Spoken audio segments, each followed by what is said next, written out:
where the memories stay, past the fields and fences worn by yesterday. Pull up a chair, friend, come along with me. There's a story waiting round every old oak tree. Rusty's Backroad Stories, where the miles roll by with a little bit of laughter and a tear in your eye. So settle in close and let the memories flow. Rusty's Backroad Stories, down the roads we know. You're listening to Rusty's Backroad Stories. Well, friend, tonight's story is about something most folks don't think twice about. An old radio. Not the fancy kind with Bluetooth or touch screens. I'm talking about the kind with knobs that crackle when you turn them and speakers that hum before the music starts. This particular radio sat in a garage just outside a little town called Maple Creek. And according to everyone who lived there, that radio never stopped playing. This is the radio that never stopped playing. If you drove through Maple Creek back in the 1970s, you'd eventually hear it. Not see it, hear it. Music, country songs, old rock and roll, baseball games, sometimes a preacher on Sunday morning. The sound always came from the same place, a small service station called Dawson's Garage. The garage belonged to Frank Dawson.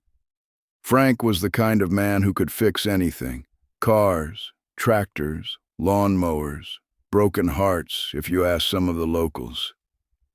But the thing everyone remembered most about Frank wasn't his wrench. It was his radio.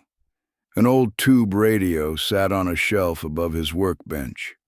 It was scratched, dusty, held together with electrical tape and hope. Yet every morning at exactly 6 o'clock, Frank would turn it on, and every evening at exactly 6 o'clock, he'd turn it off. For 43 years. The radio became the soundtrack of Maple Creek. Kids rode their bikes past the garage just to hear what song was playing. Farmers listened while getting gas. Truckers stopped longer than necessary. Sometimes folks didn't even need repairs. They just needed to sit and listen. Then one autumn morning in 2018, Frank didn't open the garage. People noticed. In a town like Maple Creek, people always noticed. Sheriff Ben Carter stopped by. He found Frank sitting peacefully in his chair, a cup of coffee beside him. The radio still playing softly in the background. The entire town attended Frank's funeral. They shared stories. They laughed. They cried. And afterward, everyone asked the same question: what would happen to the radio? A week later, Frank's daughter Emily arrived from Chicago. She hadn't lived in Maple Creek for 30 years. She unlocked the garage, walked inside, and found something she'd never known existed: a handwritten note taped to the back of the radio. It read, "If you're reading this, then I've finally gone home." Emily sat down and continued reading. This old radio was never really for me. It was for everyone who needed to hear something familiar. A song to remember somebody. A baseball game to forget a bad day. A sermon for someone who's lost. Or just a voice in the room so nobody felt alone. If the people of Maple Creek still need this radio, please don't turn it off, Emily cried. Then she smiled. The next morning at exactly 6 o'clock, she unlocked the garage and turned on the radio. Word spread quickly. People gathered: farmers, teachers, mechanics, retirees. Nobody spoke. They just listened. One old country song played, then another. and somehow it felt like Frank was still there. Today, Dawson's garage no longer repairs cars. The tools remain hanging on the walls, the grease stains remain on the floor, and every morning at 6 o'clock, someone from Maple Creek unlocks the door, turns on Frank's radio, and lets it play.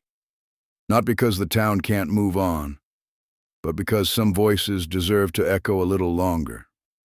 You know, friend, most of us spend our lives wondering if we'll be remembered. But maybe we're asking the wrong question. Maybe the better question is, what kind of music will keep playing after we're gone? Not the songs on a radio, the kindness, the laughter, the comfort, the memories we leave behind. Frank Dawson never became famous. He never made the news. But decades later, a whole town still gathers to hear his radio play. And I'd say that's a life pretty well lived. Well, friend, that's tonight's story. Until next time, keep your eyes on the road, your heart open, and remember, every back road has a story.